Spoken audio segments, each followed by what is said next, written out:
Spinal injections or nerve blocks are used to help people with lower back pain and sciatica, and they're used as part of a variety of different treatment approaches. In today's video, we're going to be helping you with exactly what you need to know before, during, or after you have one of these procedures so you can get the best possible results and guidance for your personal circumstances. And before we get into it, this video might open up a bunch of questions that you've got in your mind, so feel free at any point to comment in the section below, and we do our best to answer every single one of your comments to help you guys as much as we can. So it's important to mention that steroid injections in particular, obviously nerve blocks are a little bit more for the lower back and for the spine in general, but corticosteroids are used as injection modalities in the knee, the ankle, the hip, the shoulder, etc. The list goes on. They're used in all sorts of locations, but we will be talking today specifically about the lower back, and obviously this is going to, and the comments that we're making in this video are going to apply relatively closely to the neck as well. Just for convenience, there are going to be timestamps just underneath here, so you can skip ahead at any time to the areas that are most relevant to you. Now, there are two main reasons that we are going to be having spinal injections, whether it's going to be a nerve block or whether it's going to be steroid injections, either one. There are two main reasons which we must get into first. Now, to be completely honest, these two do relate to one another. The first is going to be diagnostically.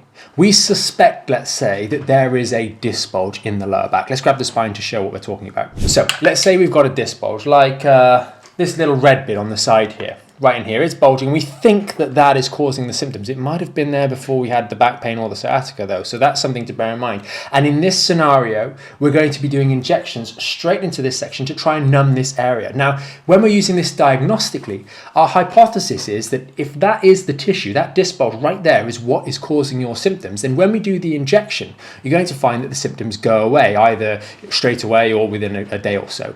And that way, we can diagnostically say that was what's causing your symptoms. Now, the kicker, which we'll get onto later, is the disc bulge is still there, but at least we know perhaps, okay, let's see how you manage after you've had that intervention and see how it progresses. But we at least know that if we do have to take things further, then doing something like a microdiscectomy or some other form of intervention that's a little bit more invasive is at least going to be done in the right location, because we have identified that diagnostically, when we numb that area, that the pain that was coming from that area has gone. Now, sometimes the opposite happens. Sometimes we think it's that disc, we inject that area, it numbs that area with a nerve block or whether it's steroid injections.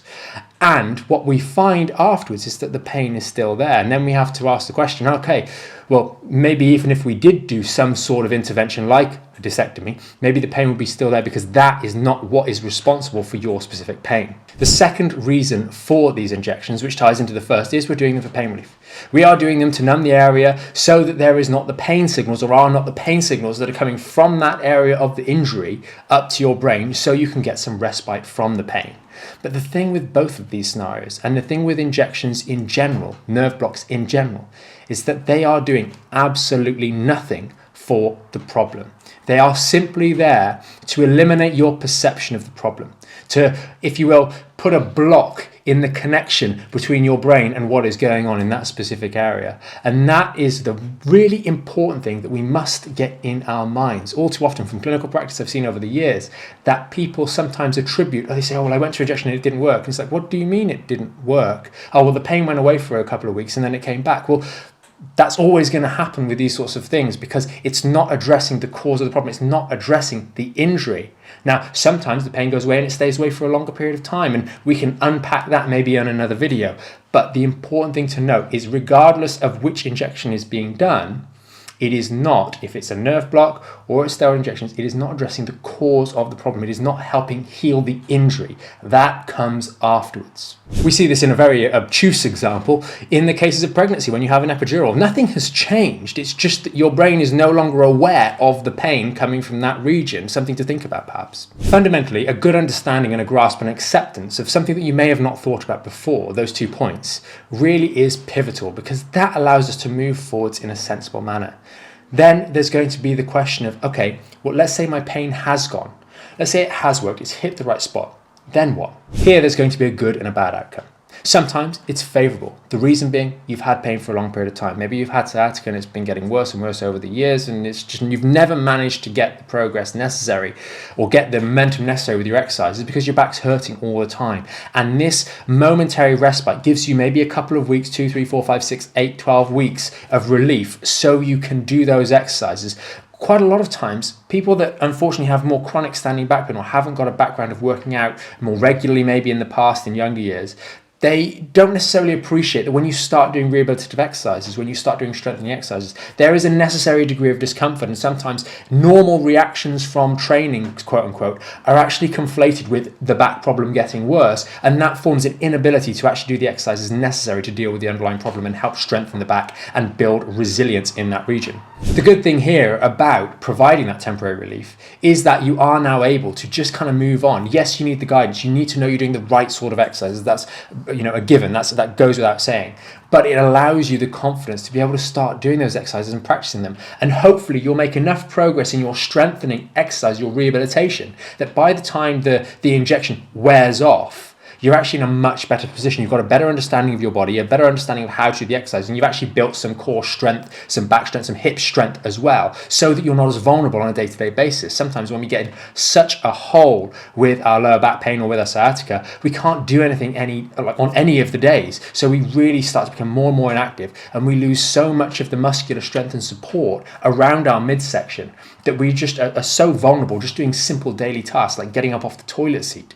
Now, if that's you, that previous example, then that's all well and good. Those injections are going to help you be able to do the exercises that you need to do. They are not a fix, but they allow you to make those early steps to get the momentum necessary. So as I mentioned, when they wear off, you're feeling able, like you've actually built some strength, so you can move on from there. The negative side of this, or the downside, which I've unfortunately also seen in clinical practice, is that you remove the one thing that was stopping you from doing more harm. So for example, there'll be activities you're doing on a daily basis that you currently can't do. For example, you can't bend forwards at this spine and touch your toes to put your socks on in the morning and round the back, and because it causes pain. Why is that? Let's show you again on the spine. The reason that action is painful is because as you round over forwards, you stretch all the tissues that maybe have been injured here, pulling the wound apart, making it worse. So all those other little activities that you're doing on a daily basis are actually painful. If there's one thing we know for certain about lower back pain, especially when it's lasting for a long period of time, and that could be sort of 4, 5, 6 weeks and beyond, when it doesn't just go away more or less immediately, is that the things that you're doing on a daily basis are, without a shadow of a doubt, making you worse. And you have to, alongside the right exercises, start to understand why that is and what the commonalities are in terms of forward bending at the spine, etc.,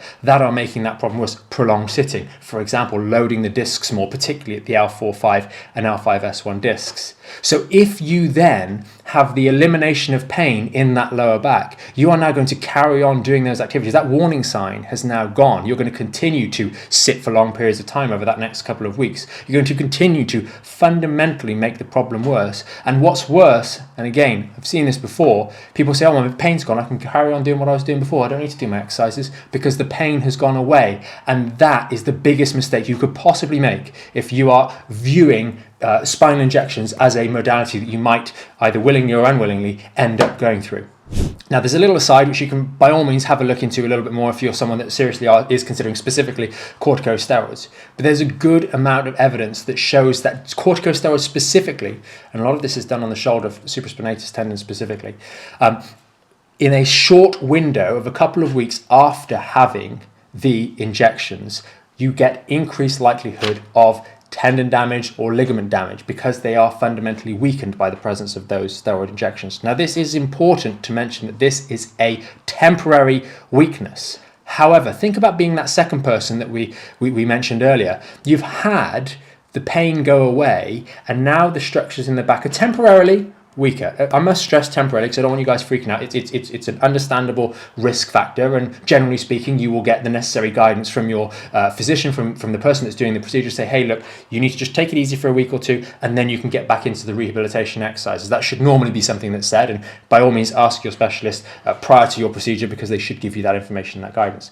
But there is that window where you are a little bit weaker. So if you are in that second camp that goes, oh, my pain's gone, I'll just carry on doing what I was doing. Now it's weaker, and you don't have the tissues that are injured are weaker because of the presence of those injections, and you don't have the inhibition, the warning signs that your pain was previously given you. And this is what really allows people to go down that staircase of degradation of symptoms over the medium to long term, because it's just not effectively communicated, and that education component is not there when considering a procedure like injections for back pain or sciatica.